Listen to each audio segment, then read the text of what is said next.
commencer l'enregistrement. Donc, en guise d'introduction, on vous dit que Java égale 3 branches distinctes. Donc, quand on parle de Java, donc nous avons 3 branches que sont Java Micro Edition, donc VM, librairie et les systèmes embarqués PDA. Donc, nous avons le Java Micro Edition. Nous avons aussi le Java Micro Edition. Nous avons qui permet de développer des applications embarquées. Donc, le plus souvent, c'est au niveau des téléphones. Les téléphones qu'on avait, bon, qui faisaient tourner des applications Java. Donc, dans ces téléphones-là, bon, bien vrai qu'on en trouve jusqu'à présent, mais bon, ils ne sont pas nombreux. Donc, c'est les téléphones où d'habitude vous voyez le logo de Java à l'intérieur comme application. Donc, ça permettait d'installer des applications Java qui pouvaient tourner sur des PDA. Donc, au début, avant le développement d'Android, donc les gens n'avaient que ces types. Les gens utilisaient beaucoup ces types d'applications. Donc, il fallait télécharger l'application et l'installer sur le téléphone. Donc, le téléphone n'était pas lié. Là, les applications que vous téléchargez n'étaient pas liées au système. Mais là, avec le Java, donc si votre téléphone supporte Java, vous pouvez installer les applications Java Micro Edition. Nous avons aussi le Java Standard Edition. Donc, le Java Standard Edition, donc c'est ce qu'on a l'habitude de voir. Java avec le JDK, Eclipse, vous installez vous installez votre JDK, votre JRE, avec un IDE qui vous permet d'écrire des programmes Java, des applications Java qui peuvent être des applications console ou bien des applications graphiques. En utilisant peut-être les swings, donc vous pouvez facilement créer des applications en mode interface graphique ou bien en mode console. Nous avons aussi le Java Enterprise Edition, donc serveur pour les applications d'entreprise. Donc là, c'est carrément Java orienté vers les entreprises, parce que les gens, ils se sont rendus compte que les entreprises avaient besoin de telle ou telle chose. Donc c'est pour cela qu'ils ont mis en place un Java qui est le plus souvent utilisé pour développer des applications d'entreprise. Nous, dans ce cours, c'est ce qu'on va voir. On va essayer de voir ce Java. Sûrement, vous avez vu le Java Standard Edition. Vous avez fait un cours de Java, non? Est-ce que vous avez fait un cours de Java? Vous n'avez jamais fait de cours de Java?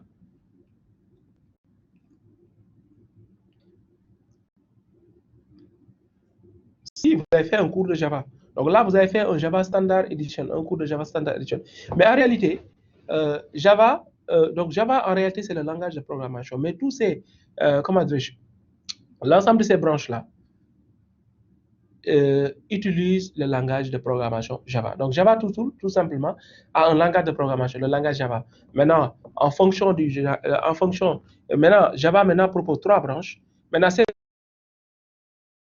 différencier, c'est l'architecture du projet. Comment le projet est structuré, quelles sont les dépendances de ce projet. Parce que quand on prend par exemple une application qui tourne sur un téléphone portable, c'est différent d'une application qui va tourner sur une machine. Parce que le téléphone portable a vraiment des ressources qui sont très, très, très limitées par rapport à un ordinateur. Bien vrai qu'aujourd'hui, avec nos téléphones portables là, nous pouvons exécuter des applications qui bouffent beaucoup en ressources humaines, qui bouffent beaucoup en ressources, mais l'avantage est que nous avons aujourd'hui aussi des techniques, nous avons aussi d'autres plateformes qui nous permettent de faire tourner des applications. C'est pour cela que le Java là, Micro Edition, pratiquement, bon, les gens n'utilisent plus.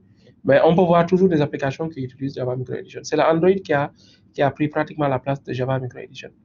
Parce que ces deux-là, technologies tournent tous utilisent le langage Java. Donc, ce que je vais vous faire comprendre, c'est quoi? Donc, vous pouvez avoir différentes vous pouvez avoir des plateformes qui utilisent le même langage de programmation, mais qui se différencient suivant les fichiers, comment les fichiers sont organisés, quels sont les types de fichiers qui sont utilisés dans la plateforme. Donc, nous allons nous focaliser dans ce cours que du J2E, donc qui nous permet de développer des applications pour des entreprises.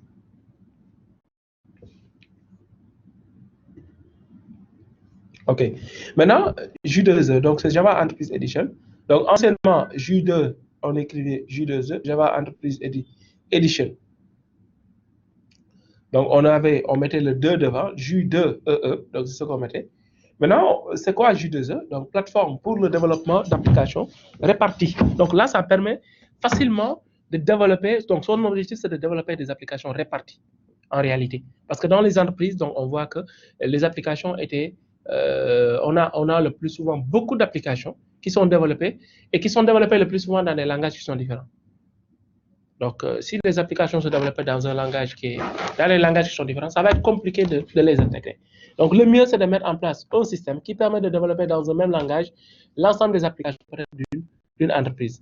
Bien vrai qu'aujourd'hui, avec le web service, vous pouvez utiliser n'importe quel langage de programmation et faire communiquer les applications. Mais encore une fois de plus, les applications réparties, donc c'est les applications où on a des fonctionnalités qui peuvent tourner sur différents serveurs. Aujourd'hui, vous pouvez développer en J2E, vous pouvez créer une application, parce que ce que vous avez l'habitude de voir en Java, l'application tourne avec l'ensemble des classes que vous créez vont tourner sur le même serveur. Alors qu'ici, avec J2E, l'application peut être répartie. Vous pouvez avoir une classe qui tourne sur le serveur X1, une autre classe qui tourne sur le serveur S2. Maintenant, ces classes-là, ces objets-là vont travailler ensemble afin de donner les fonctionnalités dont on a besoin pour l'application. Donc, pour vous dire que, donc là, ça permet en tout cas de séparer l'application, donc d'optimiser l'application, donc d'optimiser une application. Donc, pour vous dire encore qu'on peut développer le plus souvent, donc avec J2 Java Standard Edition, on peut développer des applications d'entreprise. Ces applications-là, au fur et à mesure qu'on avance, ces applications-là vont être obsolètes. Excusez-moi.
Bon, excusez-moi, j'avais un appel. Donc, pour vous dire que donc là, le J2E, c'est plus, on a pris en compte l'ensemble des besoins de l'application. Parce que si vous devez développer avec Java Standard Edition, vous avez des cas où vous serez bloqué dans votre développement. Parce que des fois, vous développez une application et l'application, avec Java Standard Edition, le plus souvent, vous développez des applications qui sont fermées. Alors que là, vous développez des applications sous forme de composants peut-être, ou bien en respectant le modèle MVC. Donc là, l'application sera plus facile côté architecture, structuration de l'application et aussi l'interopérabilité avec beaucoup d'applications, donc va être encore beaucoup plus facile. Donc ici, on vous dit que les applications de type, donc définies par Sun, basées sur Java. Application type, donc serveur Internet de commerce électronique, système d'information, application type, informatique de gestion. Donc, on peut développer tous ces types d'applications. Maintenant, les objectifs, c'est quoi? Donc, les objectifs 1, c'est ce que je viens de dire, c'est de faciliter le développement des nouvelles applications à base de composants. Donc, on développe une application suivant des... Au lieu de mettre une application de développer une application qui est en un seul bloc, donc c'est ce qui est arrivé à beaucoup d'entreprises, donc il y avait des applications.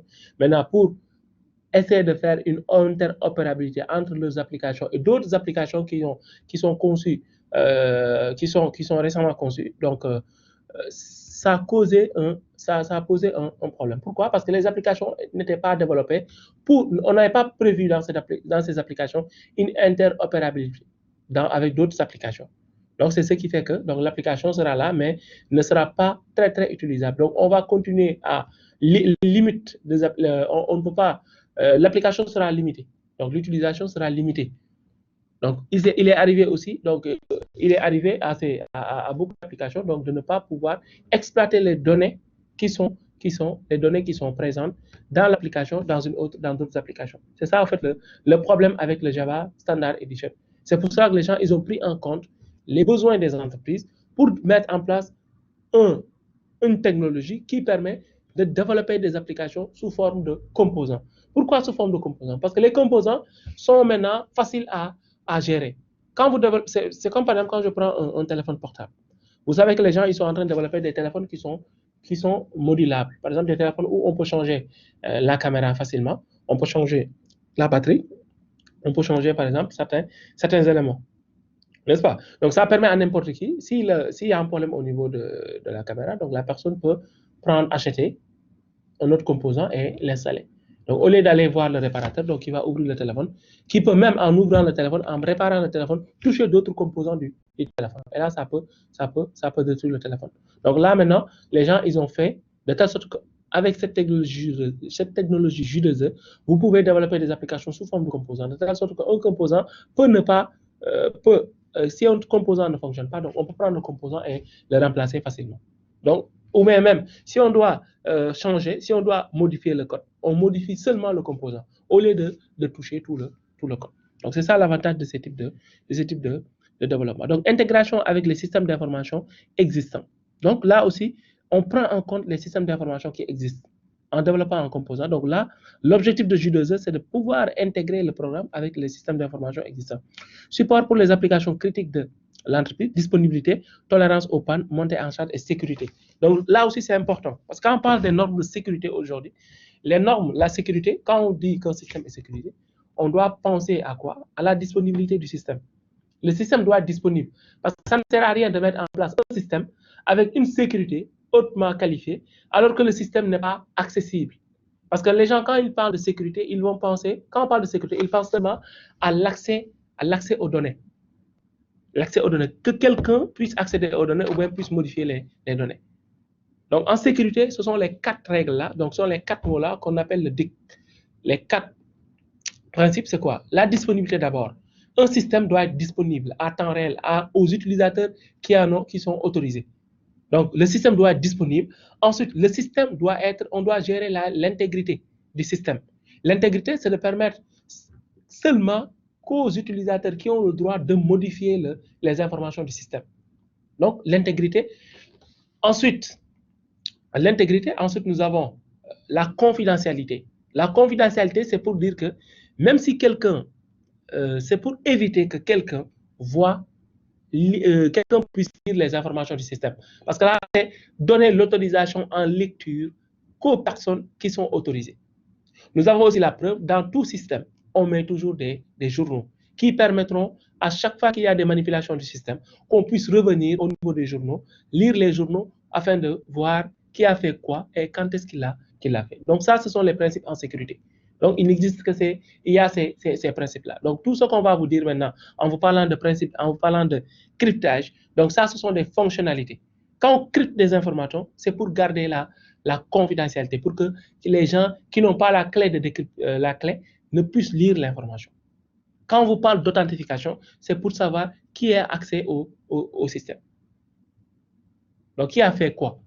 Donc, les journaux aussi, ça permet de savoir qui a fait quoi et à quelle date. Donc, tout ça, ce sont des fonctionnalités qu'on va utiliser dans une application afin de sécuriser l'application, afin de gérer la disponibilité, l'intégrité, la confidentialité et la preuve. Maintenant, ici, avec les applications d'entreprise, donc il y a assez, parce qu'en entreprise, donc déjà, il y a la disponibilité. Par exemple, vous devez travailler dans un hôpital, on crée une application. L'application doit être tout le temps disponible. L'application doit être tout le temps disponible. Alors que pour la disponibilité, si l'application a été mal développée, si les outils peut-être ne vous permettent pas de faire certaines manipulations en cours de production, là, vous risquez d'avoir des difficultés, vous risquez d'avoir des blocages. Donc ici, le J2E, il vous donne toutes les possibilités pour vous permettre de développer des applications qui sont utilisables en entreprise. Maintenant, on a parlé de la tolérance aux pannes, donc des applications qui se tolèrent par rapport aux pannes. Donc, il y a des applications, si vous développez des applications en bloc, il suffit qu'il y ait une seule erreur et que tout le programme ne fonctionne pas. Le programme va se planter le plus souvent. Alors qu'avec J2E, des fois, on développe des applications, il y a des parties du code qui peuvent ne pas être valides, mais le programme continue à tourner. Donc ça, c'est des avantages. Donc c'est pour dire qu'on a pris en compte les réalités de l'entreprise. Donc la montée en charge, par exemple, vous développez une application qui doit gérer, par exemple, comme Facebook. Vous savez que du jour au lendemain, on a tout le temps des utilisateurs qui vont s'inscrire. On a tout le temps des utilisateurs qui vont s'inscrire.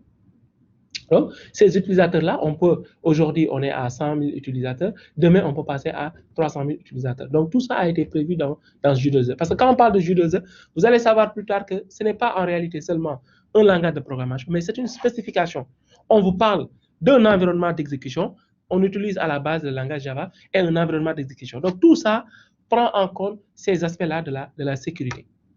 Donc, cela ne veut pas dire que quand vous développez une application à J2E, automatiquement, votre application est sécurisée.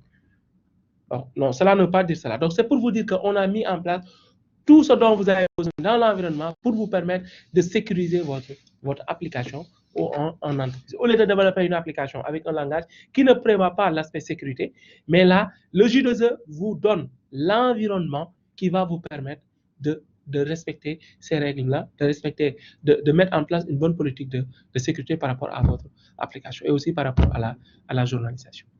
Est-ce que c'est bon?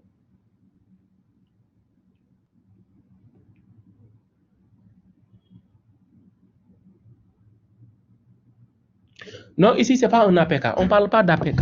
On ne parle pas d'APK. Donc, ici, l'objectif, c'est de développer une application, des applications qui sont sous forme de composants. De telle sorte que l'application sera facile à maintenir, l'aspect sécurité sera facile à gérer et aussi, l'application va supporter la montée en charge. Mais le plus souvent, cette montée en charge-là, c'est géré par le serveur. On va voir que quand on parle de J2E, ce n'est pas carrément un langage, donc il y a autre chose qui est derrière. Ne vous inquiétez pas, ça, on va voir ça après. Maintenant, deux offres. Donc, quand on parle de J2E, donc il y a deux offres, donc deux offres commerciales. Donc, Oracle Web Link. Nous avons aussi des offres open source. Les offres open source comme le serveur JBoss. Parce qu'en réalité, c'est un environnement. Un J2E, c'est un environnement. Donc, on a besoin d'un environnement pour faire tourner les applications qu'on va développer. Le développement va se faire sous Java. Mais la structuration du programme aussi ne va pas être comme vous avez l'habitude de le faire. Mais les composants qui vont exister, vous aurez toujours les notions de classe et les notions d'objets. Mais on va essayer de voir comment les structurer afin d'avoir vraiment un programme qui est facile à maintenir. Donc là, nous avons deux offres. Donc, on a l'offre commerciale, IBM, Oracle. Donc, tout ça sont donc Glassfish, NEC Web. Donc, ça, c'est les environnements. C'est des environnements. Donc, je vais anticiper un peu. Quand on parle de J2E, il y a un environnement d'exécution du programme J2E. L'environnement, c'est un serveur. On appelle ça un serveur d'application. Maintenant, parmi ces serveurs, donc, nous avons l'offre commerciale, nous avons l'offre open source. Nous allons utiliser l'offre open source avec le serveur JBoss. Nous avons Oracle Sun Glassfish, Platform Edition, Apache Geronimo, donc ça, je ne l'ai jamais testé. Nous avons aussi OpenEJB. Donc, tout ça sont des plateformes que vous pouvez utiliser en développement J2E. Est-ce que c'est bon? Maintenant, historique, donc Java 1, donc standard en évolution, donc depuis 1997, donc nous avons J2E 1, donc à 2003, donc nous avons le J2E 4. Donc tout ça, c'est pour dire qu'on a modifié, on a ajouté certains éléments. Donc parce que c'est des solutions qui continuent comment dirais-je, qui vont évoluer dans le temps. Donc, au fur et à mesure qu'on avance en entreprise, on va déceler des erreurs qu'on va corriger. Au départ, application web entière. Donc, présentation servlet, essentiellement HTTP, logique métier. Donc là, les EJB. Donc, on va voir ça après. C'est quoi un EJB? Données, JDBC. Puis infrastructure de support standard pour EAI. Donc, facteur relationnel majeur. Donc, JTA. Donc là, pour vous dire que c'est en fait, on avait, donc là, on a commencé la première version, c'était J2E 1.4. Donc, au départ, donc, on avait des applications web tiers, donc JSP, servlet. Donc, c'est ce qu'on avait. On avait des applications où on avait JSP seulement et servlet. N'est-ce pas? Ensuite, les applications JSP servlet, on va voir ça. C'est des applications client-serveur qui permet à un navigateur donc d'interroger un serveur et le serveur va lui transférer les pages que le navigateur a demandées. Nous avons la logique métier qui est gérée par les EJB. Donc les EJB, ce sont les classes qui gèrent la logique. Quand on parle de logique métier, c'est quand par exemple, la logique c'est quoi? C'est quand par exemple un utilisateur demande la liste des produits dans une fenêtre, un utilisateur qui fait une requête dans son navigateur s'il veut afficher la liste des produits. Quand il demande la liste des produits, la requête est envoyée. Maintenant, ces instructions qui permettent d'aller chercher la liste des produits au niveau de la base de données et qu'il va les envoyer et qu'il va les afficher. C'est ça qu'on appelle la logique métier. Nous avons aussi les données. Les données, c'est quoi? C'est là où on stocke les informations. les produits qui sont stockés, comment les produits sont représentés. Donc, on utilise le plus souvent JDBC pour y accéder. Ensuite, donc au départ, on avait une application interne. Ensuite, support standard de AI. Donc là, qu'est-ce qu'on a ajouté? On a ajouté d'autres services parce qu'on a vu qu'en entreprise, le plus souvent, on manipule certains services comme le service de mail, le service de transaction, le web service. Donc tout ça, c'est des choses maintenant qu'on a ajoutées. Donc évolution de logiciels existants vers le Java. Donc Java Enterprise Edition. Donc c'est ça qui a été l'évolution de Java. Aujourd'hui, on a des services qui sont ajoutés. Donc on va détailler ça après dans les chapitres, dans les slides qui vont suivre. Donc, besoin des applications d'entreprise, donc réduction. Donc, les besoins des applications d'entreprise, c'était quoi? La réduction des temps et coûts de développement, parce que c'est des projets, des fois, qui prennent beaucoup de temps, surtout si vous développez en mode vraiment avec Java Standard Edition. Là, c'est très compliqué de développer en équipe parce que ce n'était pas prévu pour ça. Le plus souvent, c'est un développeur qui se connecte, qui développe lui seul son application. Et c'est lui seul qui va comprendre l'application. Maintenant, avec Java, avec J2E, donc on va essayer de répondre on va essayer de trouver une solution. On a essayé de mettre en place une solution pour ce problème. Donc, portable, donc en entreprise aussi, les gens ont besoin d'avoir des applications portables qu'on peut déployer sans se soucier de l'environnement. Donc, c'est ça aussi l'autre problème. Disponibilité. Donc, les applications doivent être disponibilité. L'aspect disponibilité aussi, on veut. Donc, les besoins aussi, c'est l'aspect disponibilité. L'aspect maintenance. Donc, la maintenance de l'application. Si le développement est mal fait, là, la maintenance sera très compliquée si le code n'est pas bien ordonné. Monter en charge, donc ça, on l'a déjà dit. Extensible. Une application doit être extensible. Quand on parle de l'extension d'une application, ça permet demain de pouvoir facilement augmenter des fonctionnalités au niveau de l'application. Donc, il est arrivé à beaucoup d'entreprises de vouloir, par exemple, au fur et à mesure, elles avaient peut-être des solutions qui leur permettaient de régler leurs problèmes, mais au fur et à mesure que l'entreprise grandit, là, le logiciel ne donne toutes les fonctionnalités de l'entreprise.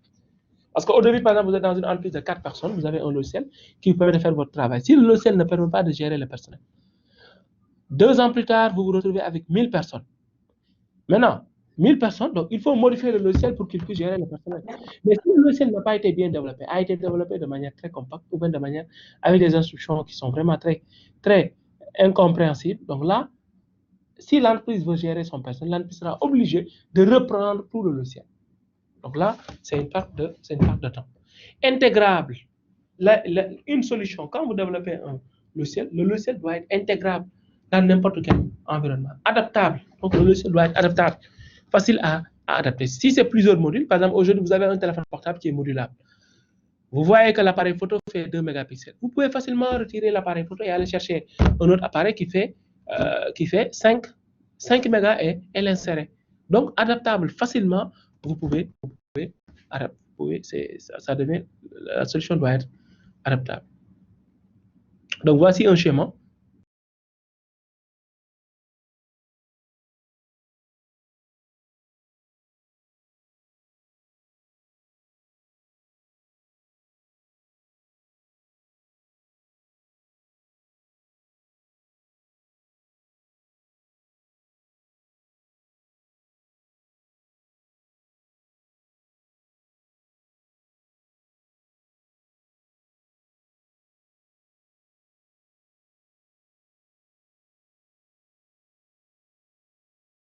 OK. Donc, voici le schéma de J2E, donc architecture. Ce qu'on a dans J2E, donc c'est beaucoup d'éléments. Donc, ici, nous avons le client, par exemple, qui est là, donc qui veut type servlet. Donc, des objets de type servlet.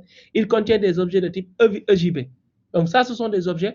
Il y a aussi, à l'intérieur, il y a des services comme JDBC, JSM. De telle sorte que, ici, à la requête du client, dès qu'il reçoit la requête du client, il va utiliser ces composants-là qui vont travailler en collaboration afin de fournir un résultat au client. Est-ce que je me fais comprendre?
Ok, donc je l'explique.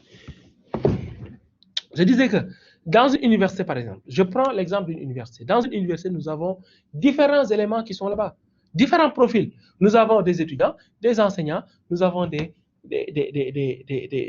coude qui est là avec ces éléments, les éléments du coude. Nous avons les éléments de la santé. Ce sont les infirmiers.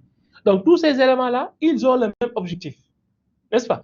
Le gars qui gère, peut-être, l'enseignant ne va pas dire qu'ils n'ont pas besoin de service médical. Parce que si le service médical n'est pas là-bas, il y aura des étudiants qui vont tomber malades et que l'enseignant ne va pas les voir. Donc, pour que l'enseignant maintenant puisse les revoir, il faut que ces gens-là soient soignés. Donc, c'est pour dire que ce sont des composants qui tournent et dont l'objectif, c'est quoi? C'est de permettre la bonne marche de l'université. L'objectif de l'université, c'est de former un étudiant qui entre, de sortir avec de la connaissance qui lui permet, avec un diplôme qui va lui permettre de trouver du travail. C'est ça l'objectif. Un étudiant, on forme là-bas à l'université, on forme des gens, on les forme. À l'entrée, ces gens-là ne savent rien, bon, entre guillemets, ils ne connaissent pas le domaine. À la sortie, ils sont formés sur ce domaine. Donc, il y a un traitement qui est effectué. Maintenant, tout ce traitement-là, comment ce traitement a été effectué? Entre-temps, même si l'étudiant a fait là-bas 3 ans, 1 an, 2 ans, qui a réussi? Ce n'est pas seulement l'enseignant qui a réussi, mais en réalité, l'enseignant, le service médical, le service, le coude, tout ça, ce sont des gens qui ont participé à la formation de l'étudiant. Parce que si l'étudiant ne mange pas, il ne va pas produire, il ne va pas sortir. Il n'y aura pas un bon résultat. Donc, l'objectif, c'est quoi? En entrée, on a un étudiant qui est là. À la sortie, on a un étudiant plus de la connaissance, plus son diplôme. Donc, une application tourne, un système d'information aussi, c'est pareil. Donc, ici, avec J2E, l'objectif d'un programme informatique, c'est quoi? C'est de recevoir des requêtes du client, maintenant, et ensuite de transformer ces requêtes, de fournir un résultat. Donc, il reçoit des requêtes du client et il va fournir un résultat à ce client. Maintenant, comment il va recevoir la requête? C'est comment maintenant le programme a été développé. Comment le programme a été architecturé. Donc, comment le programme a été architecturé? Donc, c'est tous les composants maintenant qui tournent à l'intérieur d'un serveur qui vont permettre maintenant à ce programme de fonctionner. Donc, ici, on a différents types de composants. Nous avons ce qu'on appelle des servlettes, nous avons les EJB, ensuite, nous avons ce qu'on appelle des services. C'est tous ces composants-là qui vont tourner pour répondre aux requêtes des utilisateurs. Donc, maintenant, les requêtes des utilisateurs peuvent venir sous format HTTP. Ces requêtes aussi peuvent venir sous format RMI. Donc, les requêtes peuvent venir avec un navigateur HTTP, on peut émettre une requête. Avec RMI aussi, on peut émettre une requête. Donc, ça, ce sont des canaux de communication, des canaux qui permettent d'envoyer des requêtes à l'application. Est-ce que c'est bon?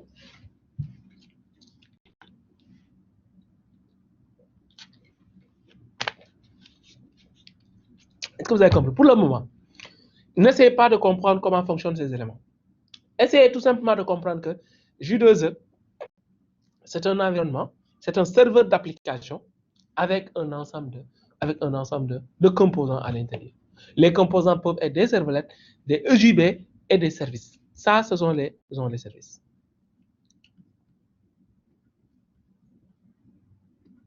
Ça, ce sont les services. JDBC, JMS, JTA, JK. On les appelle les services.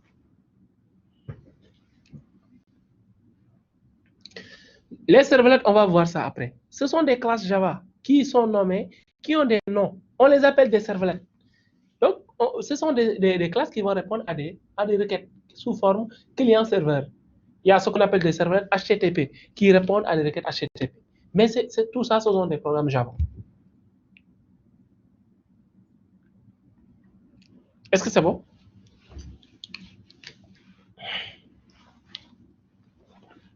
On va voir les serveurs. Ne vous inquiétez pas, on verra les serveurs. Pour le moment, retenez que dans une application, dans un serveur J2E, qu'est-ce qu'on a? On a les serveurs, les EJB, ensuite on a les services.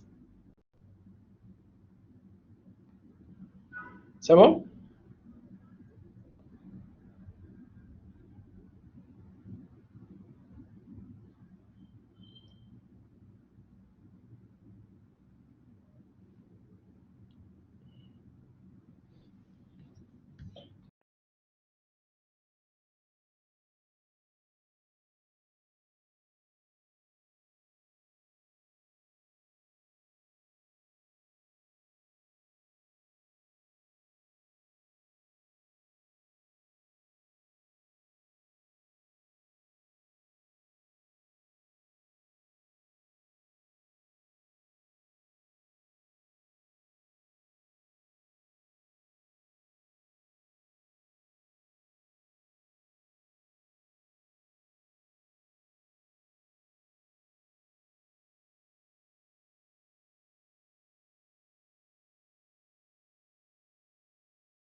OK.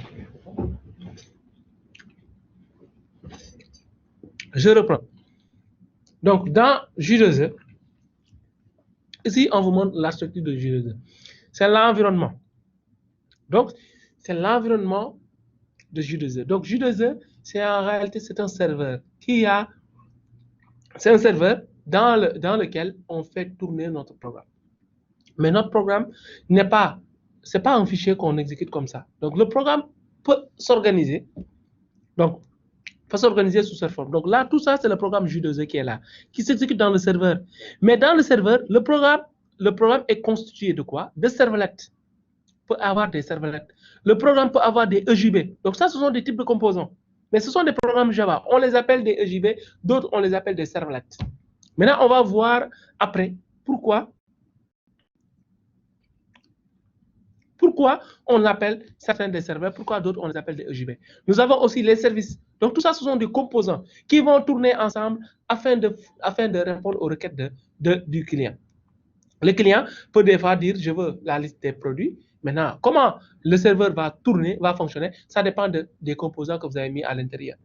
Donc, ces composants-là, c'est à vous maintenant de les écrire. Les services existent déjà. Maintenant, les servlettes, vous allez créer des servlettes. Vous allez créer aussi des dans votre programme. Est-ce que je me fais comprendre?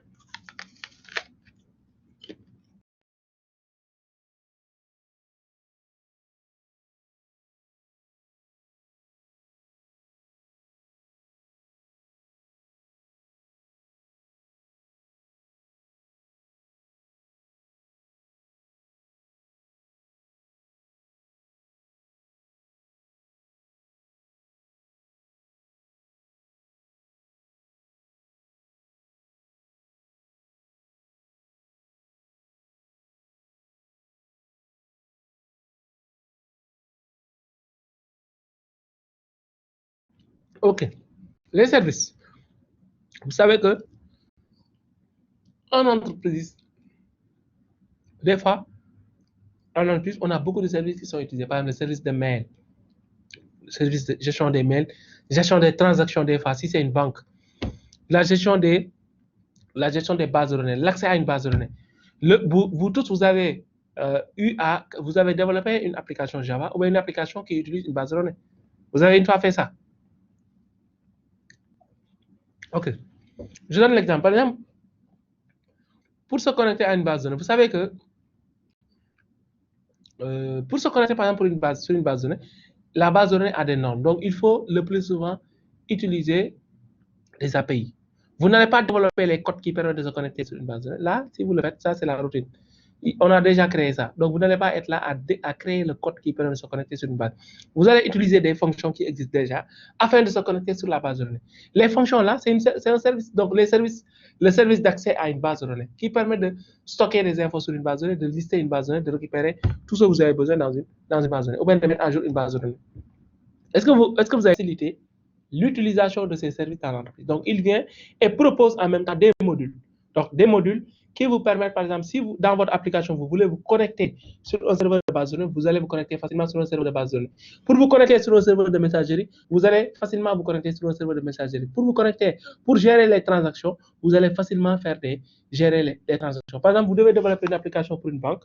Vous savez que les banques, le plus souvent, on fait ce qu'on appelle, on utilise beaucoup les transactions. Parce que s'il n'y avait pas les transactions, on allait voir des gens qui vont se retrouver avec leur compte. Peut-être aujourd'hui, vous avez un compte qui a 2 millions. Demain, vous vous retrouvez avec un compte qui a 0 francs.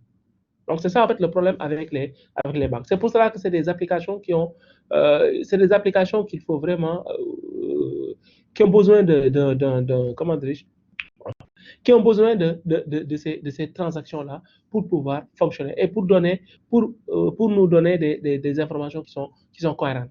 Sinon, vous risquez d'avoir beaucoup de données sales.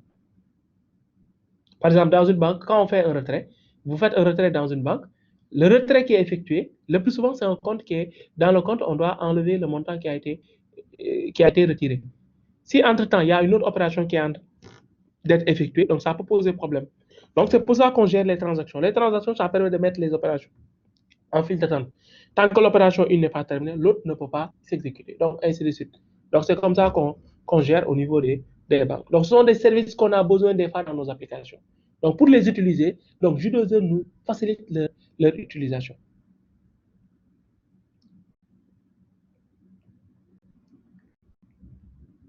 Non, non, c'est pas pour... Ça, c'était juste un exemple pour vous expliquer comment on effectue des requêtes. Pour vous expliquer les services.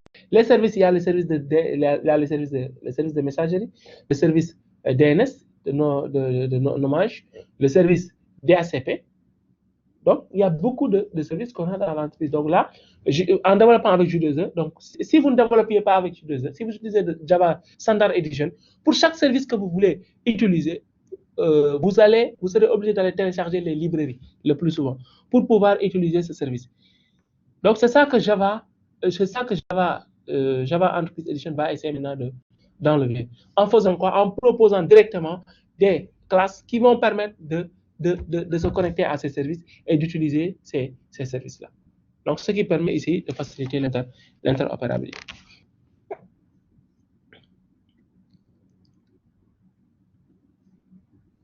Maintenant, architecture multi-tiers. Donc, on va voir l'architecture. C'est quoi l'architecture multi-tiers? Donc, le client.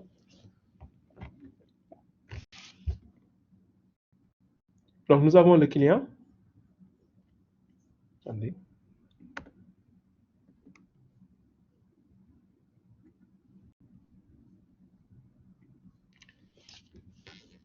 Donc, nous avons, pour la structure multi-tiers, donc nous avons un client léger avec, nous avons aussi un client lourd, donc architecture orientée service, application répartie sans présentation. Donc, serveur d'application, EIS ou base de données. Donc, EIS, c'est tout ce qui est entreprise. Donc, ça, c'est un système d'information, des cadres qui est utilisé au niveau de l'entreprise.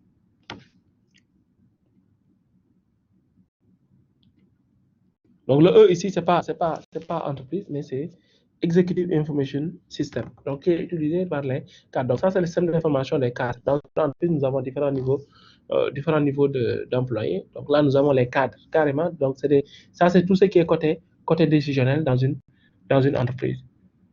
Donc, nous avons ici le client, donc il peut être un client léger, donc grosso. On peut avoir aussi un client lourd. Donc, un client lourd qui est une application Java ou bien un applet. Ça, on peut le faire. Nous avons aussi une architecture orientée, l'architecture orientée service, donc application répartie sans présentation. Donc, nous avons le serveur d'application. Donc, le serveur d'application, c'est quoi? C'est un conteneur de EJB, plus logique métier, service non et des services non fonctionnels. Donc, pourquoi? Donc, là, nous avons les conteneurs EJB. Tout à l'heure, j'ai montré un schéma où on a les EJB. Les EJB, c'est des classes. On les appelle des EJB, mais c'est des codes métiers. Donc, ils permettent de faire certaines manipulations et de retourner le résultat. Donc, ça, on va voir ça après. Donc, on peut aussi des bases de données. Donc, EIS, la connexion donc des bases de données qui sont derrière, ou bien le système d'information pour les cadres. Donc, tout ça, ce sont des éléments qu'on va retrouver dans une architecture multi-tiers. Donc, nous avons ici. Donc, là, nous avons en détail donc, le serveur Java, un serveur J2E, parce qu'en J2E, nous avons un serveur d'application. Et maintenant, dans ce serveur d'application, va tourner les applications que vous développez en J2E. Maintenant, de quoi est composé ce serveur d'application? C'est ce qu'on a essayé de vous montrer tout à l'heure. Dans ce serveur d'application, nous avons les conteneurs web. Donc, les conteneurs web, c'est comme dans une maison. Dans une maison, vous savez qu'on a différents types d'objets. Nous avons les objets pour la cuisine. Nous avons aussi les lits. Nous avons d'autres types d'objets. Mais ces objets-là, on ne les met pas dans les mêmes endroits. Par exemple, pour la cuisine, donc on met ça dans les objets pour cuisiner, on les met dans la... Pour, par exemple, les lits et tout ça, tout ce qui est meuble, on met ça dans les chambres. Donc, tout ce qui est objet qui est utilisé dans les toilettes, on met ça dans les toilettes. Donc, on les classe. On les classe par type d'objet. Mais ici, ici aussi, c'est le même principe. Nous avons ce qu'on appelle des servlettes. Les servlettes se trouvent dans les conteneurs web. À l'intérieur d'un serveur web, les servlettes se trouvent dans le conteneur web. Le conteneur web. Donc, celui qui contient les servlettes et qui va les faire tourner. Quand on a une requête qui qui aura besoin d'une servlette pour fonctionner, la servlette va être appelée par ce conteneur. Nous avons aussi, en dehors de la servlette, nous avons les EJB. Donc, les EJB, c'est des codes métiers. Donc, c'est des codes métiers. Ces EJB sont aussi dans ce qu'on appelle des conteneurs EJB. Donc, si à la fin de ce cours, si on vous demande c'est quoi un conteneur web, vous allez dire que ça permet de contenir des servlettes.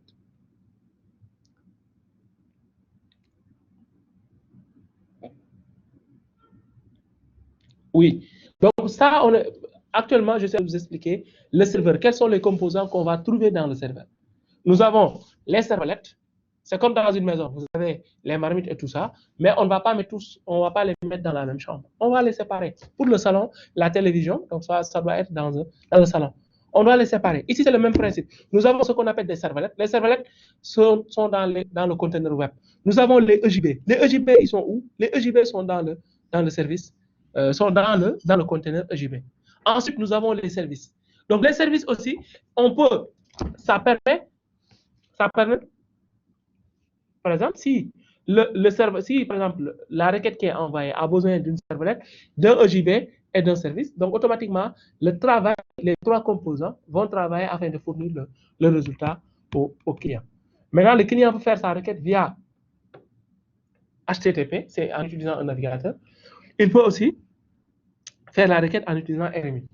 Dans ce cas, vous aurez un client lourd, par exemple, ou bien les applettes. Est-ce que je me fais comprendre?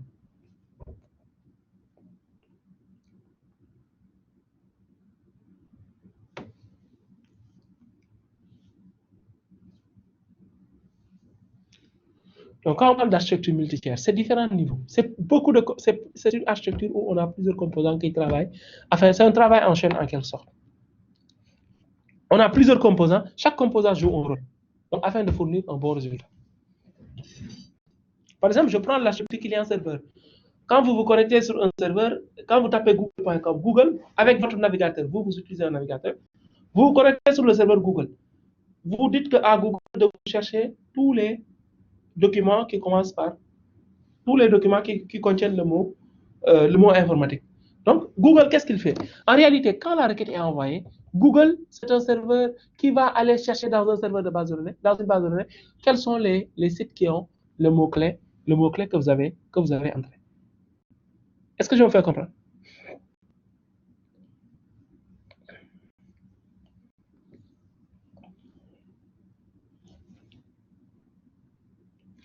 Il y a quelqu'un qui demande c'est quoi la différence entre framework de JavaScript.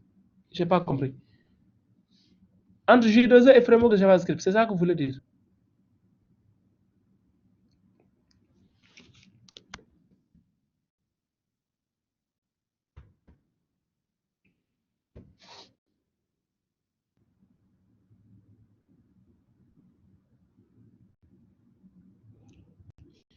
C'est quoi votre question?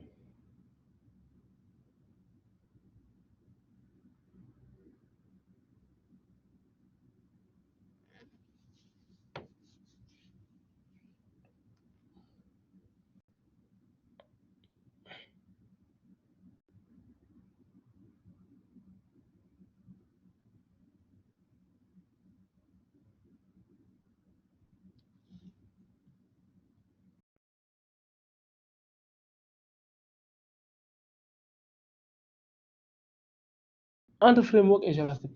Déjà, la notion de framework. Framework, c'est standard.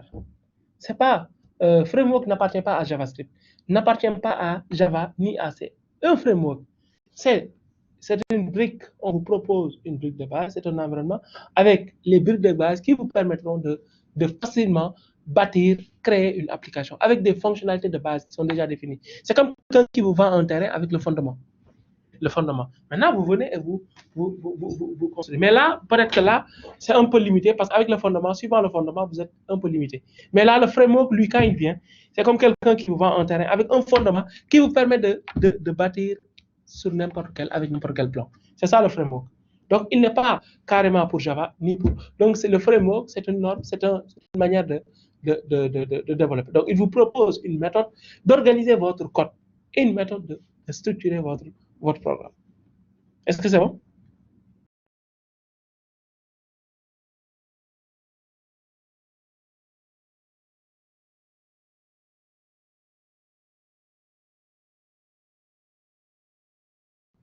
Donc, lui, il vient avec des fonctionnalités de base. Maintenant, ici, on a expliqué le conteneur EJB. Nous avons aussi maintenant web, les services web, les services de transaction, services de management, EAR. Donc, tout ça sont des services qu'on pourrait avoir besoin dans notre projet. Nous aurons aussi la base de données. Des fois, dans notre projet, on a besoin de se connecter sur une base de données. On va utiliser le service de connexion à une base de données.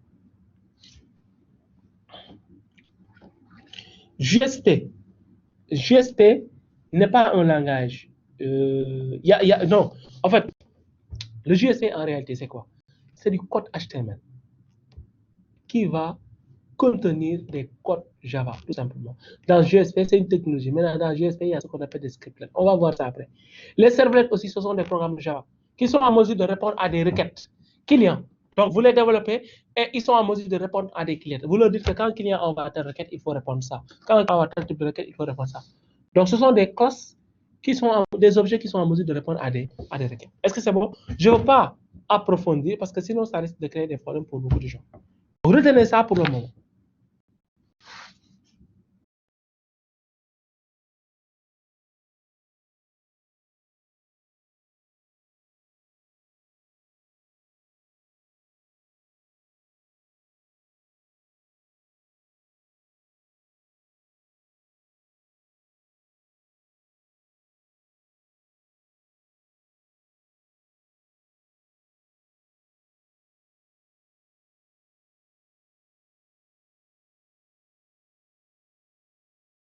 Ok, donc on peut continuer. Maintenant, on va parler de ces composants-là. Donc, les conteneurs web. Donc, c'est quoi un conteneur? En réalité, le conteneur web, son rôle, c'est quoi? Parce que le web, vous savez, les servlets et les GSP, ce sont des composants. Retenez que c'est des éléments qu'on retrouve dans une application J2E. Donc, une application J2E se trouve dans un serveur. Donc, ce sont des composants qu'on peut trouver éventuellement dans un serveur. Donc, les conteneurs EJB donnent la possibilité d'exécuter des programmes écrits avec des langages de programmation Java, PHP, C ou autres dans le serveur web. Donc, ça permet dans le serveur web d'exécuter ce type de langage. Donc, nous avons un conteneur pour Java. On peut avoir des conteneurs pour Java, des conteneurs pour PHP et aussi pour C dièse. Donc, le conteneur J2E permet d'exécuter web de J2E, permet d'exécuter des applications Java sous forme de servlet. Donc, c'est l'application qui est écrite en servlet, sous forme de servlet. On va écrire, donc, quand on parle de servlet, l'application est écrite en Java, mais c'est l'organisation de l'application. Comment l'application qui va être organisée, qui va en faire une classe particulière qui est nommée servlet. Mais c'est une classe, on va créer la classe comme on a l'habitude de créer les classes. Nous avons aussi les objets de type JSP, Java Server Page. Donc, mélange de code HTML et de code Java. C'est comme par exemple quand vous utilisez PHP. PHP, c'est du HTML plus du C. C'est comme du HTML plus du langage C. Ici, les GSP, c'est du Java plus du HTML. Ce que vous avez à retenir ici, c'est quoi? On va voir tous ces composants-là.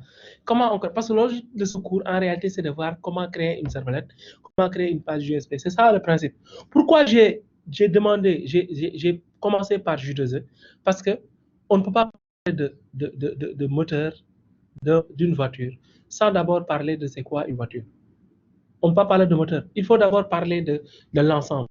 Parce que le moteur d'un véhicule, ou bien les freins d'une voiture, on doit parler d'abord c'est quoi une voiture. Donc ici, ce cours, l'objet de ce cours, en réalité, c'est de voir comment on crée une servlette. Comment on crée une page JSP. Excusez-moi. Donc, c'est ça le cours. Maintenant, il faut au moins savoir c'est quoi J2E. Parce que tout ça, c'est des composants de Java comme Entreprise Edition. Donc, ce sont les composants de Java version Edition Entreprise. Donc, on va voir après, on va approfondir cette notion de servlet et aussi cette notion de JSP. Mais ce qu'il faut retenir ici, c'est quoi? Quand on vous dira c'est quoi un conteneur web, ça permet d'exécuter des programmes écrits dans des langages de programmation comme Java, PHP, C, dièse. On peut avoir un conteneur web Java, un conteneur web PHP, un conteneur web C dièse. Donc, ça, c'est ça, un conteneur web en général. Maintenant, J2E maintenant a un conteneur web. Son conteneur web permet de faire quoi? Ça permet d'exécuter des servlets. Ça permet de contenir. Donc, quand on contient, si le conteneur web était là seulement pour contenir des servlets, ça n'aura pas de sens. Donc, il doit pouvoir contenir les servlets et les exécuter. Donc, c'est quoi une servlet? Une servlet n'est rien d'autre qu'un code Java, un code Java, alors que une page USB n'est rien d'autre qu'un code Java mélangé avec du HTML. C'est comme ce que vous avez en PHP. On va revenir sur ça après. Mais retenez que les conteneurs web permettent d'exécuter des codes écrits dans des langages de programmation. Nous avons le conteneur web J2E qui permet d'exécuter les servlets et les USB. Est-ce que c'est bon? Est-ce que c'est bon?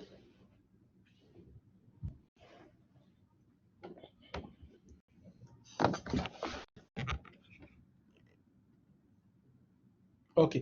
Maintenant, c'est quoi les servlets? Donc là, on va voir maintenant en résumé. C'est quoi une servlette? Il y a un chapitre qui est destiné à ces servlettes-là. Donc, une servlette, c'est un programme Java. Tout est écrit ici en Java. C'est un programme Java qui tourne sur la machine où est installé le serveur J2E en tant qu'extension du serveur. Il reçoit une requête d'un client. Donc, la servlette, c'est un programme Java qui va recevoir une requête d'un client et qui va produire un résultat. Si, par exemple, vous deviez le faire dans une application Java Standard Edition, ça va être compliqué parce que vous serez obligé d'utiliser les sockets, de modifier, d'utiliser les sockets pour contrôler les types de messages qui sont envoyés. Mais ici, avec les servlets sont déjà créés. Donc, ici, vous avez dans la servlette, il y a on vous dit qu'il faut déclarer tel ou tel type de message. Mais c'est du code Java. Donc, la servlette est déjà programmée, déjà développée afin de répondre à des requêtes d'utilisateurs. Quand l'utilisateur envoie une requête, c'est la servlette qui doit répondre en fonction du code que vous lui avez demandé, que vous avez écrit pour qu'il puisse répondre au client. Donc, c'est ça en fait la servlette. Donc, elle est invoquée lorsque le navigateur client appelle l'URL associée à ce programme. Donc, la servlette, le plus souvent, donc ici, on va utiliser les servlettes HTTP.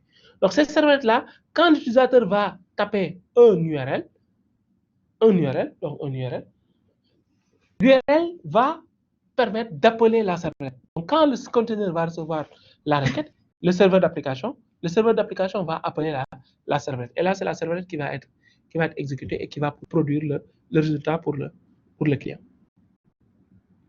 Donc, je disais que la servlette, c'est un programme Java que vous écrivez. C'est une classe qui est programmée de telle sorte que quand elle reçoit une requête, maintenant la requête peut venir d'un navigateur, ça peut venir aussi d'une autre application. Quand elle reçoit une requête, elle va s'exécuter en fonction du code que vous avez, en fonction de ce que vous avez, de comment vous avez écrit la servlette. N'est-ce pas? La servlette va répondre, va envoyer un résultat en fonction de son code. Donc, le résultat maintenant va être envoyé au client. Donc, nous avons le plus souvent des servlettes HTTP qui répondent à des requêtes HTTP. Donc, ça, on va revenir sur ça après. Une servlette est écrite en Java. De ce fait, elle en tire tous les avantages. Portabilité, API est abondante. Java, déjà, vous savez que c'est un langage qui est portable. Donc, ça vous permet de développer des applications portables. Des applications que vous pouvez déployer dans n'importe quel environnement. Parce que sous Linux ou bien sous Mac, sous Linux ou bien sous Windows, il existe déjà Java. Donc, en développant votre application en Java, donc l'application peut s'installer dans n'importe quelle plateforme. Par rapport à ce qu'on avait, si vous développez une application AC, vous développez l'application AC, vous l'exécutez, vous compilez, vous avez un programme exécutable. Donc, pour l'amener dans un environnement Mac ou bien dans un environnement Linux, dans Linux, donc les programmes exécutables ne peuvent pas s'exécuter, à moins que vous installez certaines choses.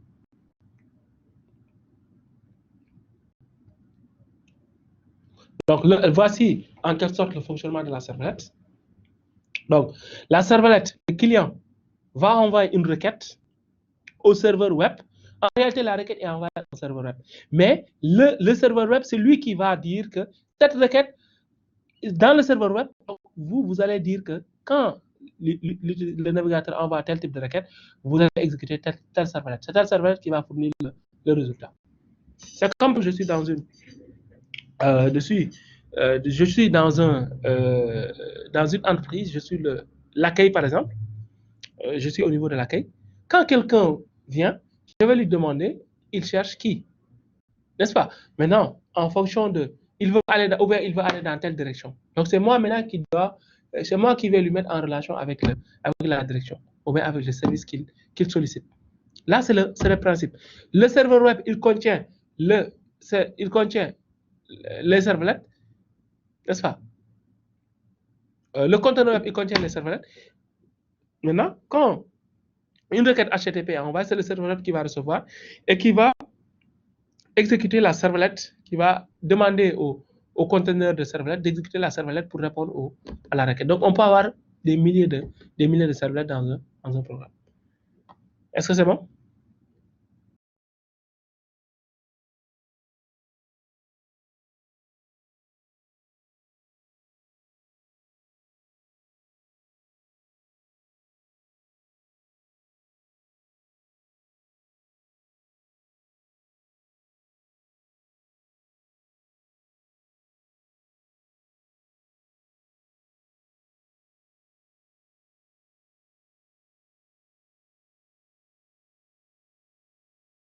Maintenant, derrière le serveur web, vous pouvez avoir un fichier, un serveur de fichiers, vous pouvez avoir un serveur JDBC, vous pouvez avoir un serveur de base de données. Donc, le serveur, la servlette, va se connecter sur ces différents services afin de fournir le résultat. C'est ça, en fait. C'est comme quand vous amenez votre tissu chez le tailleur. Comment il va faire? Où est-ce qu'il va trouver les boutons? C'est pas ça votre problème. Vous, votre problème, c'est quoi? C'est le résultat qui vous intéresse. Donc, vous faites une requête, que le tailleur reçoit votre requête, et maintenant qu'il vous donne un résultat. C'est ce qui vous intéresse. Donc ici, la servlette va recevoir une requête et va utiliser des services, va utiliser un ou plusieurs de ces services afin de fournir un résultat.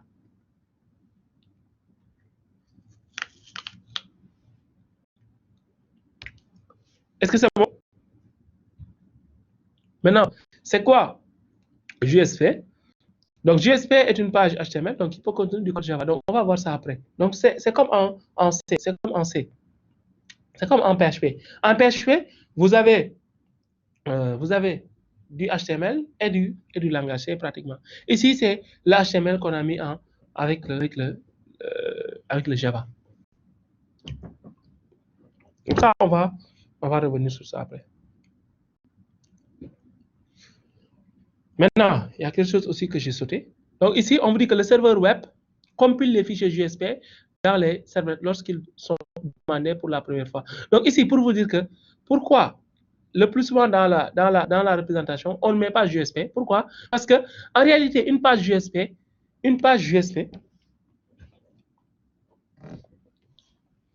non, la réponse peut être sous différentes formes. Ça peut être HTML, type MIM. Tous les types qui peuvent être envoyés sur un navigateur. Ça peut être sous différents types. Ça peut être une image type. Donc, ça dépend de la réponse que vous voulez envoyer. Ça peut être aussi sous format JSON. Est-ce que c'est bon? Maintenant, les JSP. Les JSP, c'est des pages web plus du code Java. Mais comment ils fonctionnent? Une page JSP, en réalité, c'est une servlette. Quand le conteneur web doit exécuter une page JSP, en réalité, il transforme la page JSP en servlette. Parce que les servlettes sont plus faciles à... C'est les servlettes qui s'exécutent. Il transforme la page JSP en servlette. La servlette va s'exécuter et va fournir le... Est-ce que c'est bon?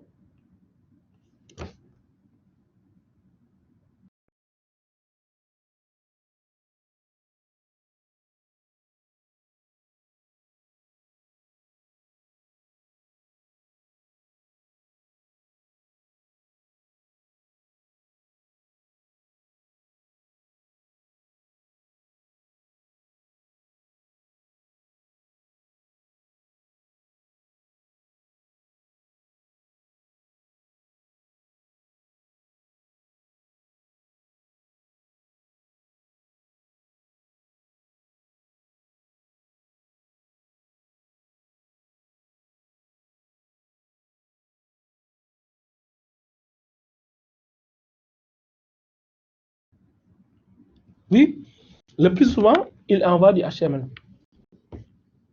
Mais ça dépend de vous. Vous pouvez envoyer des Vous pouvez envoyer tout ce que vous voulez comme résultat. OK. Maintenant, on a dit que la page JSP est transformée en servlet et la servlet va s'exécuter. N'est-ce pas? Donc ici, nous avons un schéma de GSP. GSP, nous avons le client qui se connecte, qui envoie une requête. Donc, il demande l'exécution d'une page GSP. Maintenant, cette page GSP, on va vérifier, est-ce que la servlette, est-ce qu'il y a déjà une servlette qui est générée pour cette page GSP? Si la servlette est démarrée, automatiquement, c'est la servlette qui va s'exécuter. Sinon, qu'est-ce qui va se passer? Il y aura un analyseur de code GSP qui va transformer, qui va séparer le code HTML et le code Java, puis va construire une servlette. Et la servlette, c'est la servlette qui va être invoquée.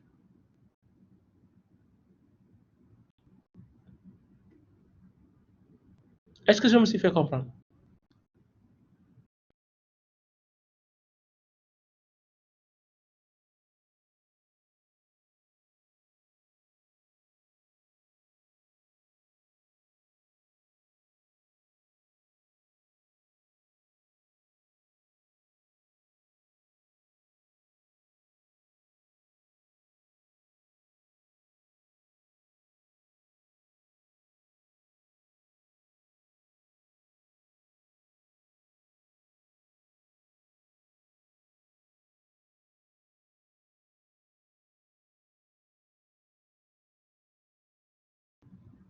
Ok, je reprends. Je disais que avec GSP, en GSP, quand le client demande une page GSP, le client fait une requête. La requête, si la requête concerne une page GSP, que fait le conteneur, le serveur? Le serveur va vérifier. Est-ce que la page GSP a été déjà transformée en servlette? N'est-ce pas? Si la page GSP, si la servlette pour cette page GSP n'existe pas, que fait le serveur? Le serveur va faire l'analyse de la page GSP pour séparer le code HTML et le code Java. Ensuite, il va produire une classe qui sera transformée en servlette. La servlette. Donc là, maintenant, la servlette va s'exécuter et répondre le serveur. Maintenant, si pour une deuxième fois, une requête est envoyée pour cette même page GSP, si la servlette existe, la servlette va répondre automatiquement. Est-ce que c'est bon?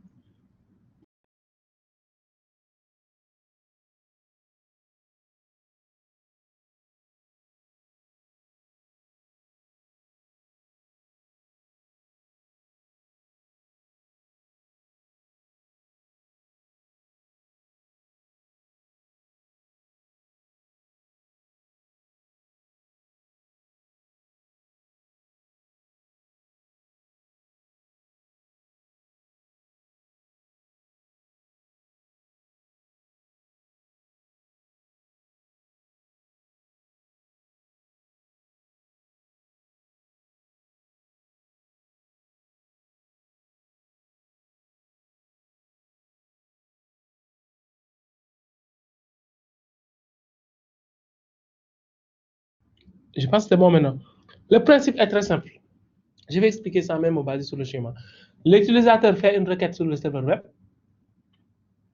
Le serveur web vérifie si la page GSP qui doit répondre à la requête, si la page GSP vérifie si la page GSP qui doit répondre à la requête n'a pas été déjà transformée en servlet.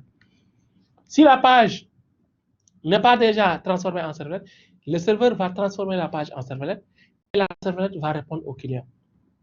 N'est-ce pas? Le deuxième schéma, c'est quoi? Le client envoie une requête, la requête doit être traitée par une page GSP. Si le conteneur, le serveur vérifie et que la servlette qui est générée à partir de la page GSP existe déjà, la servlette va s'exécuter directement.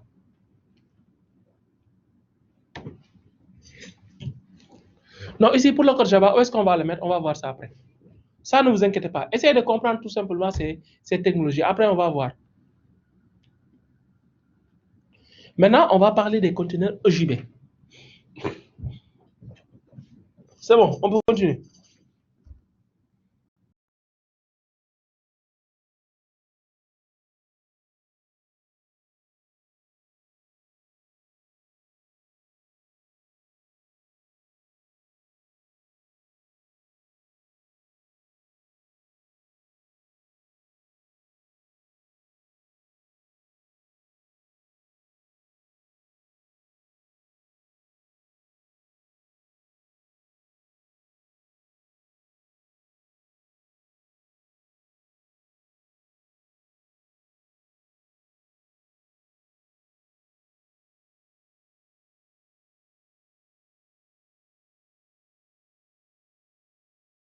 Normalement, vous devez comprendre c'est quoi le rôle du conteneur EJB parce que je l'ai déjà expliqué. Là, je suis en train de vous expliquer les différents composants. Après, on va voir ces composants-là. Donc, vous savez que dans une application, le plus souvent, on vous demande de respecter le principe de modèle, le design pattern MVC. Donc, le design pattern MVC, ça vous montre une architecture, une manière de décrire votre code. C'est comme par exemple quelqu'un vous dit, je vais vous apprendre à organiser votre maison. Comment organiser votre maison? Parce que les gens, des fois, ils construisent comme ils veulent. Vous pouvez prendre première partie, par exemple, devant, à l'entrée, vous mettez chambre parents, au fond, vous mettez chambre des enfants. La cuisine, vous mettez ça peut-être où vous voulez. Mais quelqu'un qui regarde, par exemple, par rapport à ce qui se fait, il voit que le plus souvent, les gens, ils perdent leur temps. N'est-ce pas? Parce que ça peut amener les gens à perdre leur temps. Par exemple, la cuisine. Est-ce qu'on doit mettre la cuisine? Les toilettes, est-ce qu'on doit les mettre? Est-ce que les mettre juste devant la porte à l'entrée? Est-ce que ça permet d'optimiser? Donc, on essaie d'optimiser. Qu'est-ce qui est mieux là, qu'est-ce qui est mieux de, qu'est-ce qui est, comment dirais-je encore? Qu'est-ce qui est plus optimisé? Au lieu de mettre la cuisine devant, ou bien la chambre, qu'est-ce qui est plus optimisé? Est-ce que si on met par exemple la cuisine, la chambre, on met les toilettes dans une chambre, est-ce que ça c'est optimisé? Parce que si on met les toilettes dans une chambre, si l'occupant de la chambre est occupé, l'occupant de la chambre, sa chambre, les toilettes ne seront plus accessibles. Ou bien si on met les toilettes, de telle sorte que si on ferme la porte principale, personne ne pourra y accéder. Donc là aussi, c'est un problème. Donc, comment organiser maintenant les éléments afin d'avoir une maison qui est optimisée, de telle sorte que n'importe qui peut voir facilement, s'il vient dans la maison, s'il cherche par exemple les toilettes, il va retrouver facilement les toilettes. Il y a beaucoup de bâtiments, c'est ça. Donc, quand on construit un bâtiment, on ne va pas dire qu'on ne va pas mettre les toilettes où on veut, parce que ça doit être visible. Ça doit être, le plus souvent, on les met dans un endroit où c'est visible. Pour les bâtiments qui sont bien construits. Donc, on doit mettre les toilettes dans un endroit où c'est visible. Parce que c'est beaucoup de gens auront besoin de ces toilettes. Donc, les chambres, on peut peut-être les mettre au fond. Donc, avec un design pattern, on vous montre, le design pattern vous montre comment organiser votre programme. Comment vous devez organiser votre programme afin d'avoir un programme qui est non seulement lisible, un programme qui est facile à maintenir. Donc, c'est la partie du serveur d'application qui contient les EJB. Donc, les EJB, donc ici, les EJB, c'est quoi? C'est le code métier. Ça, c'est le code métier dans un programme. Donc, on vous dit que dans un programme, il y a ce qu'on appelle le code métier, il y a ce qu'on appelle la vue.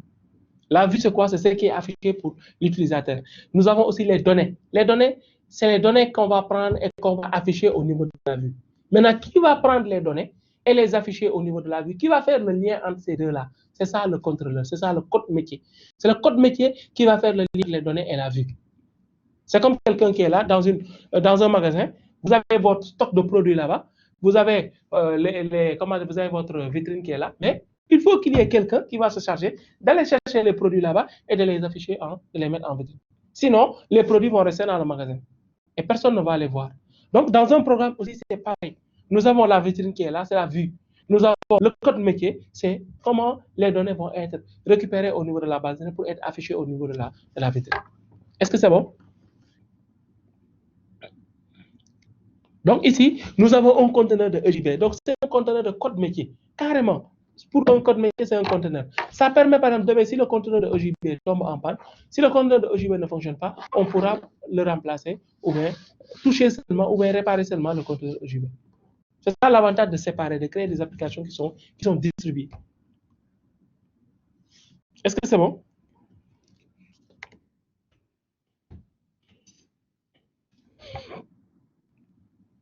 Voilà. Donc maintenant, le conteneur EJB s'occupe de certains traitements, cycle de vie du bin. Donc on appelle le EJB un bin. Le EJB, on appelle ça bin. Ça va? Bin. Donc ce sont les bins. Donc injection de dépendance, ça on va voir ça après. L'accès au bin, la communication à distance, la sécurité d'accès, l'accès et les transactions. Donc ce sont des éléments que le conteneur de EJB va gérer. Parce que ça, si vous deviez gérer ça, ça va être très compliqué. Donc, il y a déjà un conteneur de EJB qui va se charger de gérer ces éléments-là. C'est bon?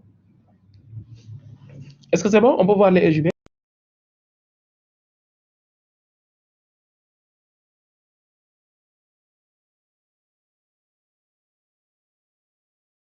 je veux une définition vraiment très facile. D'après ce que vous avez compris, c'est quoi un EJB? C'est quoi un EJB? Je l'ai expliqué tout à l'heure, mais donnez-moi une petite définition d'un EJB, si vous avez bien compris ce que j'ai expliqué jusque-là.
Oui, c'est très simple, c'est le code métier.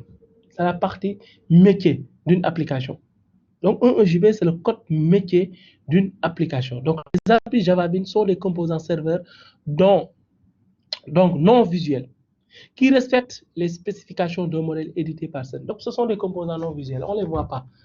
Quand vous exécutez une application, par exemple, vous lancez aujourd'hui une application comme VLC, vous ne voyez pas le code métier qui est derrière. Mais ce qui est devant, l'interface, vous allez voir ça. Ces spécifications définissent une structure, un environnement d'exécution et un ensemble d'API. Le respect de ces spécifications, donc ces spécifications, permettent d'utiliser les EJB de façon indépendante du serveur d'application. C'est des classes, mais qu'on doit construire en respectant un certain nombre de spécifications. Ce n'est pas n'importe quelle classe. Vous ne pouvez pas créer n'importe quelle classe et dire que ça, c'est un EJB. N'est-ce pas? Vous ne pouvez pas créer. C'est comme par exemple quand je parle des êtres vivants. Les êtres vivants. Vous ne pouvez pas prendre, par exemple, dire que quelque chose est être vivant, donc il est forcément un humain. Donc, il y a des spécifications qu'on a données. C'est quoi un humain? Pourquoi dire comment? Quand on va dire que c'est un être humain, mais c'est un être vivant, mais c'est un humain. Donc, il y a des caractéristiques. Là aussi, c'est le même principe. C'est une classe, mais qui respecte un certain nombre de spécifications. Donc, le but des EJB est de faciliter la création d'applications distribuées. C'est ça le principe. De créer des applications distribuées, des applications qui peuvent être, par exemple, ici, une partie est, par exemple, vous pouvez avoir une partie qui est ici au Sénégal, une autre partie qui se trouve là-bas, à l'extérieur. Maintenant, l'essentiel, c'est de quoi? C'est de faire communiquer ces composants-là. De les faire communiquer. C'est comme un réseau virtuel. C'est de les faire communiquer. Quand un composant a besoin d'un autre composant, de pouvoir l'appeler. De pouvoir appeler ce composant et d'obtenir le résultat. Donc, un des principes caractéristiques des EJB est de permettre aux développeurs de se concentrer sur les traitements orientés métiers, car les EJB de l'environnement dans lequel ils s'exécutent prennent en charge un certain nombre de traitements tels que la gestion des transactions, la persistance des données et la sécurité. Donc là, on donne aux développeurs déjà certaines notions. Donc quand vous développez les EJB, il y a déjà certains aspects non fonctionnels, certains besoins, spécifications non fonctionnelles que J2E vous donne déjà, les EJB. Donc, vous aurez ces éléments-là seront gérés automatiquement. Donc, on vous dit ici que physiquement, un EJB est un ensemble d'au moins deux interfaces et une classe regroupée dans un module contenant un descripteur de déploiement particulier.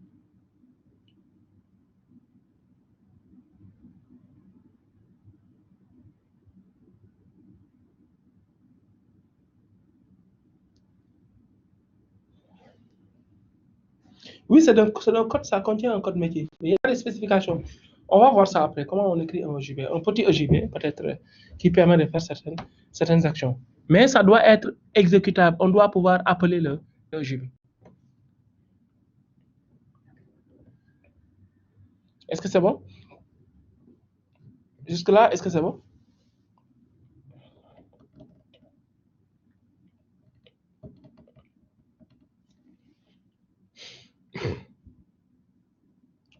Ok. Donc, avec les EJB, nous avons différents différentes versions. Donc, 3 types de EJB depuis la version 3. Les bins de session, donc on a séparé. Les bins entités, les entités de base. Donc, ce sont les bins de base. Nous avons aussi les bins orientés message.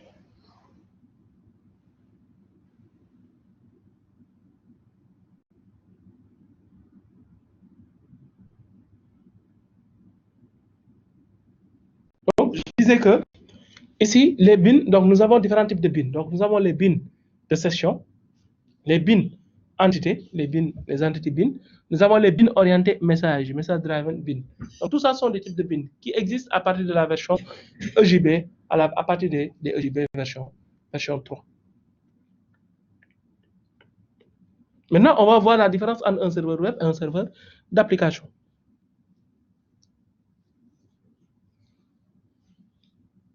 Est-ce que c'est bon jusque-là?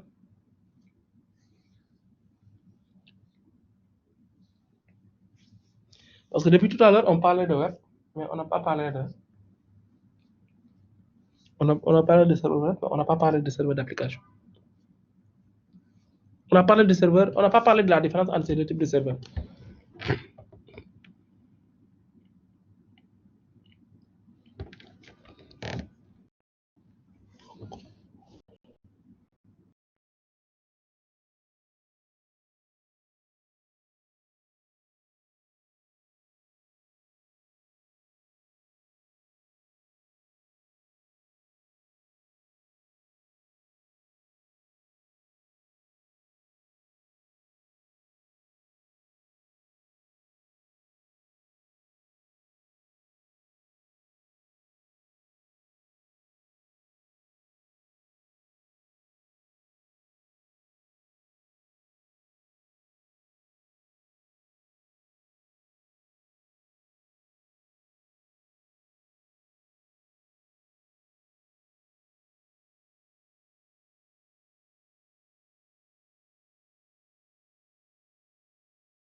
Donc, je disais que à la couche numéro 1, nous avons les serveurs HTTP.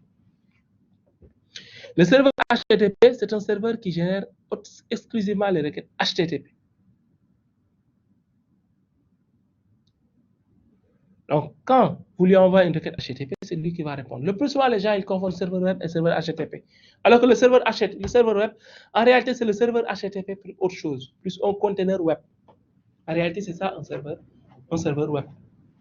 Donc, le serveur HTTP tout court ne peut répondre qu'à ne peut pas exécuter de code PHP, moins de code Java. Il peut envoyer que des pages HTTP. Donc, il reçoit des requêtes HTTP et il renvoie des requêtes HTTP.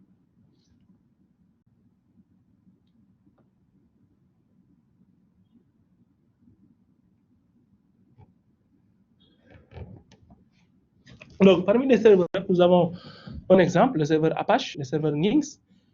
Donc, il y a pas mal de serveurs aujourd'hui qui sont des serveurs web, des serveurs Apache. Donc, ce serveur intègre des fonctionnalités d'un serveur web. Maintenant, pour qu'un serveur puisse être un serveur web, il doit avoir un serveur HTTP et un conteneur web. Que ce soit un conteneur web J2E ou bien un conteneur web J2, un conteneur web, comment dire, PHP.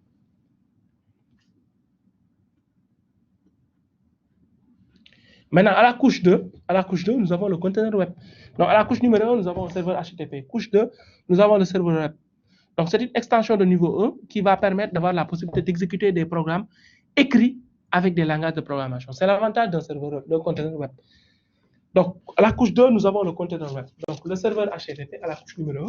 À la couche 2, nous avons le serveur web. Son rôle, c'est quoi? C'est dès qu'il reçoit des requêtes, qu'il puisse exécuter des programmes en Java ou en C afin de produire le résultat. Donc, pour les serveurs web, nous avons un exemple, Tomcat. Il y a d'autres serveurs comme Easy PHP, WAMP et XAMPP. Donc, ce sont des serveurs web. Maintenant, le conteneur web Tomcat, donc ça, on va voir ça après. Maintenant, à la couche 3, nous avons le serveur d'application.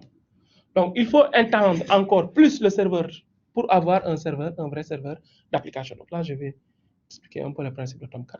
Donc, Tomcat est un serveur d'application, est un serveur web en réalité. Il intègre un conteneur web qui lui permet d'exécuter des codes USB et des servlets. Maintenant, si on veut transformer Tomcat en serveur d'application, il faut lui ajouter un conteneur de EJB. Donc, c'est ce qu'on a essayé de vous expliquer ici. En Java, il faut étendre encore le serveur Tomcat pour avoir un vrai serveur d'application. L'extension nécessaire est composée de deux parties essentielles, un conteneur EJB. Donc, un conteneur EJB et un ensemble de services répartis. C'est tout simplement ça. Un serveur d'application, c'est un serveur web plus un conteneur EJB et un ensemble de services. C'est tout simplement ce que j'ai voulu vous expliquer. C'est pour cela que j'ai commencé par la couche numéro 1. On a un serveur HTTP. Vous pouvez installer seulement un serveur HTTP. Maintenant, si vous voulez que le serveur HTTP exécute des requêtes, exécute des fichiers PHP ou bien des fichiers Java, il faut lui ajouter un conteneur, que ce soit un conteneur Java ou bien un conteneur PHP. N'est-ce pas? Maintenant, si on veut que ce soit un serveur d'application, il faut lui ajouter maintenant le conteneur EJB et aussi les services d'infrastructure, comme les services d'infrastructure, comme le service JDBC, le service JNDI. Donc, c'est ce qui va permettre au serveur web d'être un serveur d'application. Donc, nous allons voir ici, dans ce cours, nous verrons le serveur d'application JBoss. Est-ce que c'est bon jusque-là?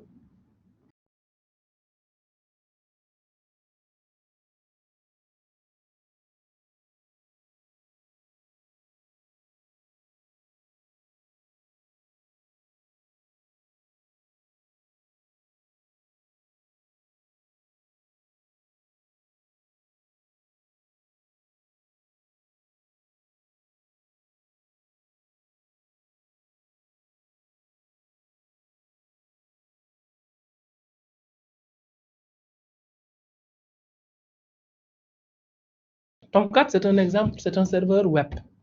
C'est un serveur web qui peut exécuter des pages USB et des pages et des servlets.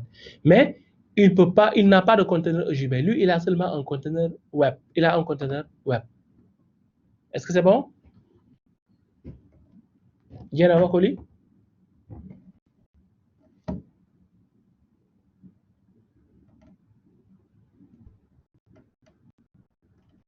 Voilà. Donc, le Tomcat est un serveur web. On pouvait l'utiliser pour notre cours, mais moi, j'ai voulu qu'on utilise JBoss, parce que JBoss est un serveur d'application. Mais dans ce cours, nous n'allons pas utiliser le plus souvent les modules du serveur d'application. Est-ce que c'est bon?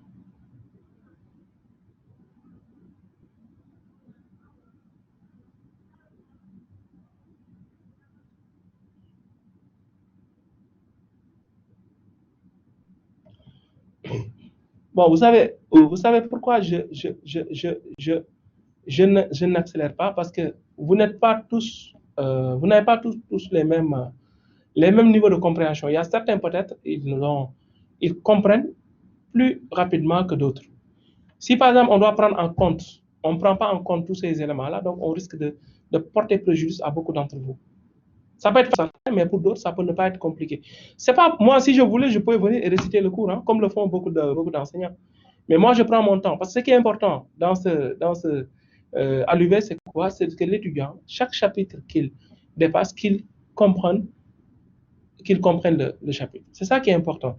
L'objectif n'est pas de tout finir sans rien comprendre, mais l'objectif, c'est de finir, de comprendre tout ce qu'on a fini, tout ce qu'on a terminé. C'est ça le principe. Parce que terminer et comprendre, c'est deux choses qui sont différentes. Vous pouvez terminer les 4 séquences très rapidement. Je pouvais terminer cette séquence aujourd'hui même. Mais moi, ce n'est pas ça, en fait, mon objectif. Mon objectif, c'est quoi? C'est une formation. Même si aujourd'hui, on se limite à la séquence numéro 2, vous avez compris la séquence numéro 1 et la séquence numéro 2.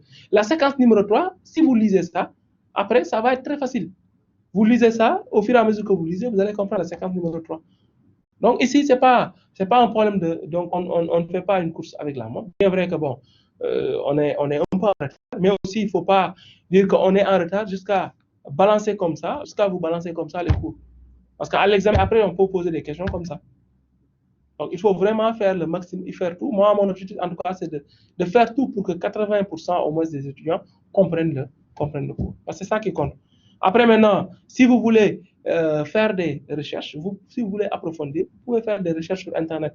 Il y a plein de documents qui sont plus complets même que le cours. Parce que dans le cours, on ne met pas tout. Si vous avez bien vu, le cours est organisé sous forme de slide. Donc, on ne peut pas tout mettre. Vous-même, vous pouvez apprendre des choses que moi, je ne connais pas. Parce que c'est un milieu qui est très vaste. Moi, je ne peux pas vous dire que je connais tout en J2E. Aujourd'hui, peut-être il y a de nouvelles, il y a des choses qu'on a ajoutées. Il y a des éléments qui existent, il y a des services que moi, je ne connais pas. Donc, je ne peux pas vous donner tout. Mais ce que je peux, c'est vous montrer que ça existe. Donc, on a une organisation de J2E qui est comme ça. Je vous détaille un peu c'est quoi un serveur d'application. Parce que là, j'aurais dû commencer directement par JSP et servlet. Pourquoi? Parce que j'étais étudiant comme vous. Moi, j'ai vu des gens qui ont commencé. On a fait des cours en licence. On a eu à faire JSP et servlet. Mais là, c'était un peu... Il y avait un problème parce qu'on ne pouvait pas faire la différence entre JSP, servlet et Java. Alors que demain, vous pouvez être appelé à animer peut-être un débat. On vous parle de Java. Si vous mélangez les choses, les gens vont dire que le gars, il ne sait rien. Vous devez savoir, c'est quoi JSP? Où se place JSP dans J2E? C'est quoi Java? Où se place Java? Donc, qu'est-ce qui différencie J2E et Java? Il y a beaucoup d'étudiants, il y a beaucoup de gens qui sont allés jusqu'en master et ils ne peuvent pas vous dire c'est quoi la différence entre ces deux-là. Et c'est des choses qu'ils devraient apprendre en classe. Donc, moi, mon objectif, c'est quoi? C'est de vous apprendre le BABA. Vous devez comprendre d'abord le BABA et après le reste, comme on le dit tout le temps, en informatique, on apprend tout le temps. On apprend tout le temps. Demain, même si vous obtenez votre diplôme d'ingénierie, vous allez tout le temps apprendre parce qu'il y aura toujours des changements. Vous allez tout le temps apprendre. Ce qui est important, c'est d'avoir les connaissances de base. C'est comme si je vous parlais de chiffres, de codage binaire, sans que vous ne fassiez la conversion. Vous ne comprenez c'est quoi un nombre binaire. Si vous ne comprenez pas, vous n'allez jamais coder. Donc, c'est des choses, c'est le BABA. Mais si vous comprenez le BABA, après le reste, vous-même, vous pouvez apprendre. En programmation, c'est ce qu'on vous dit. Vous apprenez l'algorithme, vous avez compris. Vous n'avez même pas besoin d'apprendre beaucoup de langages de programmation. Il suffit juste d'être à l'aise sur un langage de programmation. Demain, si vous voulez écrire votre programme dans un autre langage de programmation, ça devient facile. Donc, en tout cas, c'est ça, moi, mon objectif. Si vous voulez qu'on accélère aussi, on peut accélérer. Là, moi ça ne me gêne pas. Si vous voulez qu'on accélère, on peut accélérer. Mais je vous assure que ça risque de poser problème. Ça risque de poser problème à beaucoup de gens. Donc, on prend notre temps. Chaque partie qu'on dépasse, l'essentiel, c'est que le maximum d'étudiants comprennent cette partie. Maintenant, l'autre partie qui n'a pas compris, peut-être les autres, peut-être que ce ne sera pas beaucoup de gens. Maintenant, les gens qui ont déjà compris, ils pourront les aider. Parce que j'en suis sûr que vous avez des groupes de travail. Vous utilisez ces groupes de travail afin d'aider les gens qui n'ont pas compris. OK.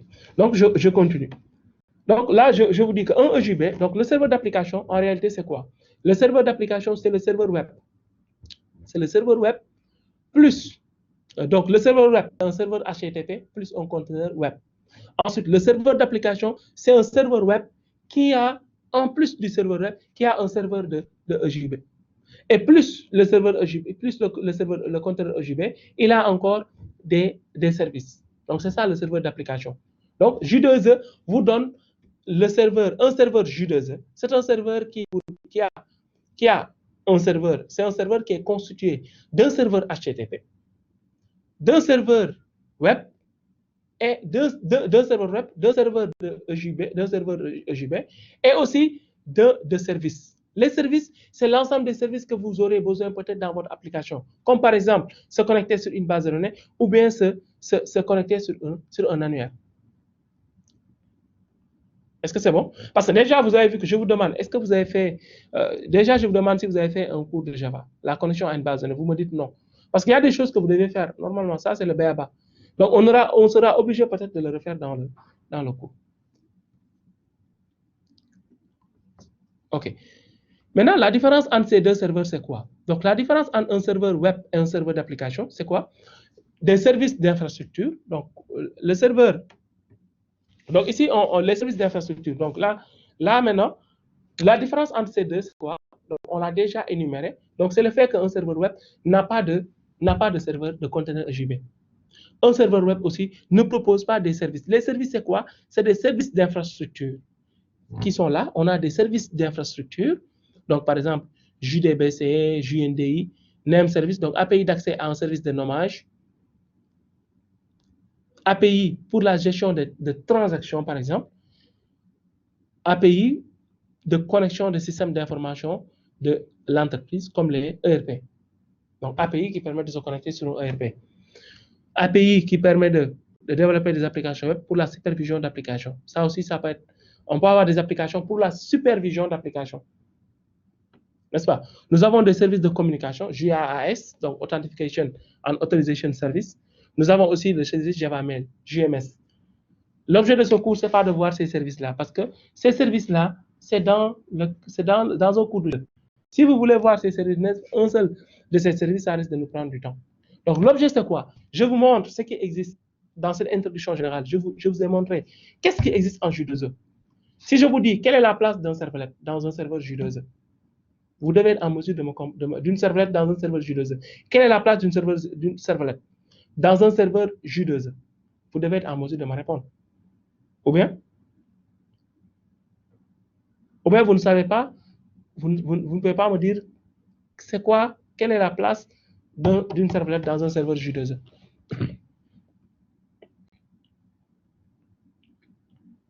Quelle est la place d'une servlette dans un serveur J2E?